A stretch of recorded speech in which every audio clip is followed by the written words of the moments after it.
कल मैंने बहुत ही आश्चर्यजनक हुई कि उसी समय जब माननीय प्रधानमंत्री जी यूएस में कैंपेन कर रहे हैं, उस समय कैंपेन मतलब भारत के विषय में सबके सामने विषय बोल रहे हैं, उस समय एक पूर्व राष्ट्रपति यूनाइटेड स्टेट्स का बयान दे रहे हैं भारत के मुस्लिम्स, जबकि विदेश के विषय के बारे में मैं थोड़ा संयम रखते हुए बोल रही हूँ। यूनाइटेड स्टेट्स के विषय में हम अच्छा फ्रेंडशिप चाहते हैं, मगर उधर से भी भारत के रिलीजियस टॉलरेंस के ऊपर एक यूएससीआईआरएफ है, उनके कमेंट्स आ जाता है। राष्ट्रपति जी ने कुछ बातें बोल रहे हैं जहां शायद 6 देशों के खिलाफ जहां मुस्लिम पॉपुलेशन डोमिनेंट है, बॉम्बिंग हुई उन्हीं के कालों में। सीरिया से लेकर के यमन के लेकर के सऊदी के लेकर के इराक के लेकर के बॉम्बिंग नहीं हुआ। मोर देन 28,000, मेरे पास इतना स्पष्ट डेटा नहीं है, 7 कंट्री के खिलाफ उसी समय झगड़ा वॉर लाइक सिचुएशन डेवलप हुआ और मोर देन 26,000 बॉम्ब्स वे ड्रॉप्ड।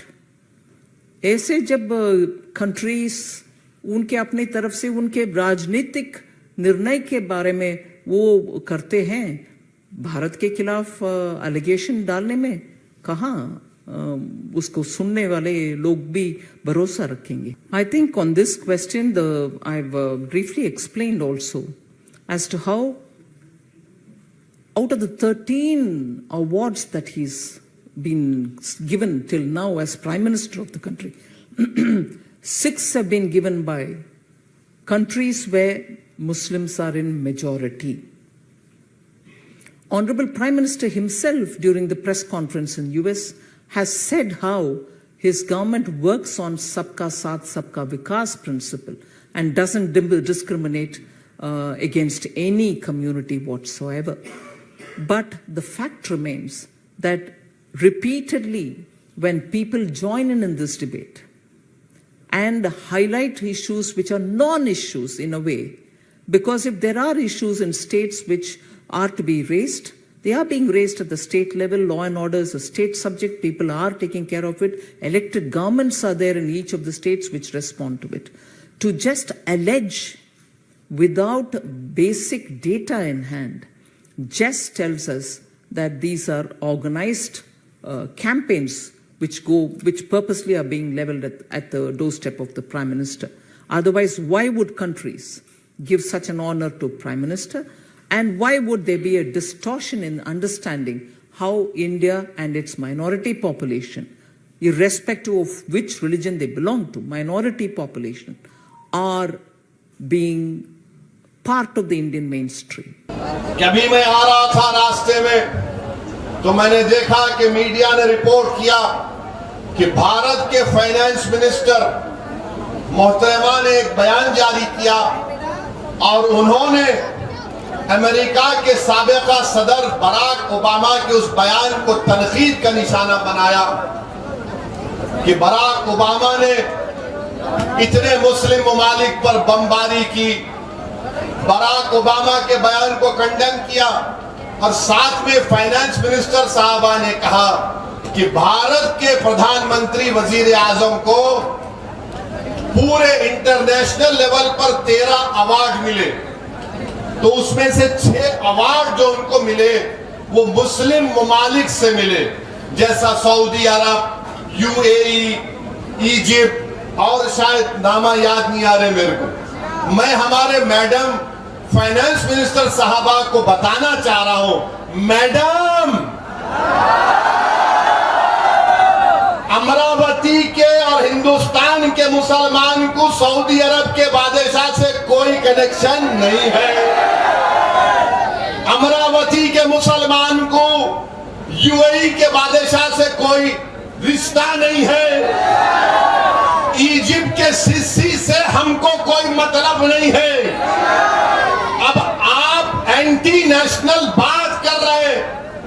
भारत के 20 करोड़ मुसलमानों को ईरान के मुसलमानों से क्या करना, सऊदी अरब के मुसलमानों से उनके बादशाह से क्या करना, यूएई के बादशाह से क्या करना, इजिप्ट के सरबराह से क्या मतलब, ईरान के वो आयतुल्ला जो भी है लीडर, उनसे हमको क्या करना है? हम इंडियन मुस्लिम हैं, हम इंडियन मुस्लिम हैं। वहां पर बादशाहत है मैडम, यहां पर अंबेडकर का बना हुआ संविधान है। आप ले जाके हमको सऊदी अरब में घुसर रहे, आप ले जाके हमको ईरान से जोड़ रहे, आप ले जाके हमको बोल रहे अरे वो उनको मुस्लिम कंट्री मोदी जी को इतना बड़ा प्राइज दिए, अरे हम क्या करेंगे? अब ये आरएसएस वाले क्या बोलते, ओवैसी तू वो मुल्क में चले जा। हाँ,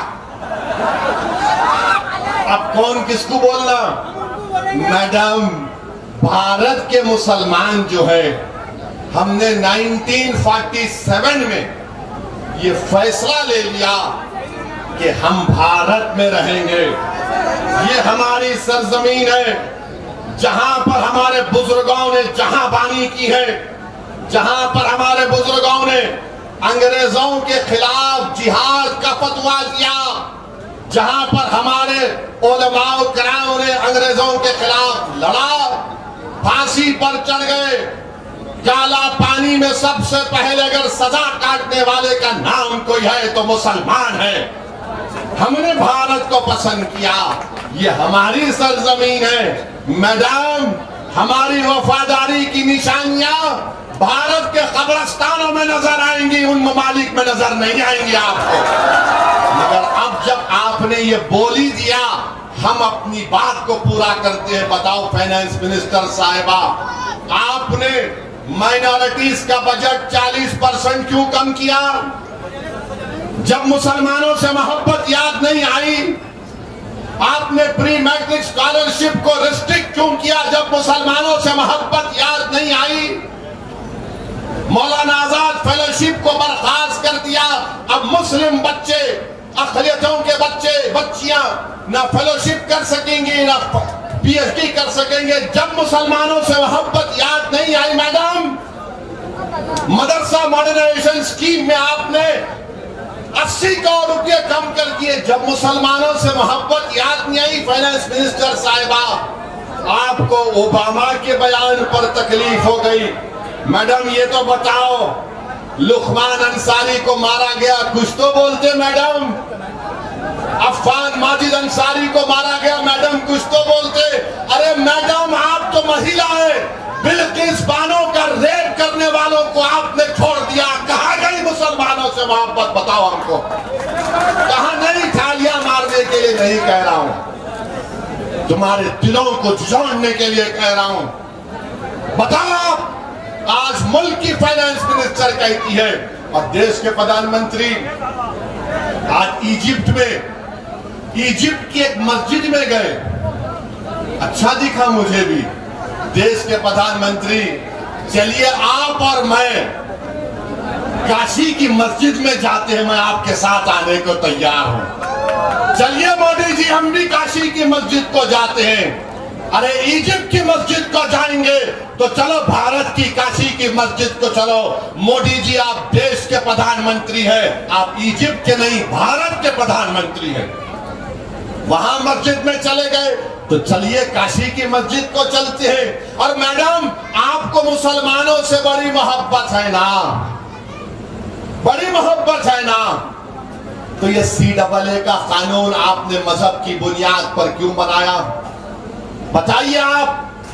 बीजेपी के लोग बोलते नहीं नहीं मोदी जी सबका साथ, सबका विकास, सबका विश्वास, सबका प्रयास करते हैं। तो हम उनसे पूछना चाहते हैं, क्या ये बात सच नहीं है मोदी जी, देश के प्राइम मिनिस्टर मिस्टर मोदी, कि जहां जहां मुसलमान और दलित बसता है, अगर एक आबादी में दलित मुसलमान रहते हैं, वहां पर लाइट बराबर नहीं आती, ड्रेनेज का इंतजाम नहीं, साफ पीने का पानी नहीं, स्कूल नहीं, अस्पताल नहीं, और जहां पर अपर कास्ट लोगों की आबादी है, उस अपर कास्ट लोगों के आबादी में जो बच्चे पढ़ते हैं अपर कास्ट के, वो 10वीं जमात तक पढ़ते हैं। और जहां पर दलित और मुसलमानों की मिक्स्ड आबादी है, वहां के बच्चे और बच्चियां सिर्फ 9th क्लास तक पढ़ती है। ये डेटा है। अगर कोई बोलेगा ओवैसी ऐसा ही कह रहा है तो आओ बैठ के हम लोग बात कर लेंगे। और हम मैडम और देश के प्रधानमंत्री से पूछना चाह रहे हैं, बीजेपी वाले बोल रहे हैं कि आपको 6 मुस्लिम ममालिक से मोदी जी को बड़ा सिविलियन अवार्ड मिला है, तो फिर ये नुपुर शर्मा किस पार्टी की थी? किस पार्टी की थी जिसने हमारे रसूल मोहम्मद सल्लल्लाहु अलैहि वसल्लम की शान में गुस्ताखी करने की कोशिश की? ये आपकी मुसलमानों से मोहब्बत है। और याद रखो मेरी इस बात को, 1 महीने के अंदर उस मोहतरमा का पॉलिटिकल रिहैबिलिटेशन मोदी जी करने वाले हैं। वो दोबारा मंजर आम पर आएगी जो रसूलुल्लाह सल्लल्लाहु अलैहि वसल्लम की शान में गुस्ताखी करने की कोशिश करती है। और फिर आप बोलते हैं कि 6 मुस्लिम ममालिक ने अवार्ड दिया। हम बहुत बोल सकते हैं। ओबामा ने क्या कहा? ओबामा ने कहा था कि भारत के मुसलमानों पे जुल्म हो रहा है, ये देश के लिए ठीक नहीं है। अच्छा, मोदी जी ओबामा जब इंडिया आए थे, आपको याद होगा, एक सूट पहने थे, याद है? अच्छे दिख रहे थे उन्होंने, कोट पहन के स्ट्राइप सूट, अपने हाथों से चाय पिलाए। मैं तो पहली मर्तबा देखा मोदी जी को चाय कप में डालते हुए। चाय पिलाए और चाय पिलाकर बोले मैं और ओबामा टूटक बात करते। बोले थे ना, मैं और बोले मैं ओबामा तो ऐसा टूटक माने अरे तुरे से बात करते ना, ये कह रहे चल तो मोदी जी ओबामा ऐसी बात करते। मोदी जी उन्होंने ऐसा बोल दिया, मैं नहीं बोला, ओबामा बोले जिसके आप उनको चाय पिलाए।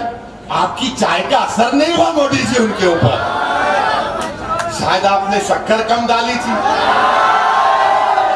या दूध ज्यादा डाल दिया था, मगर चाय असर नहीं करी।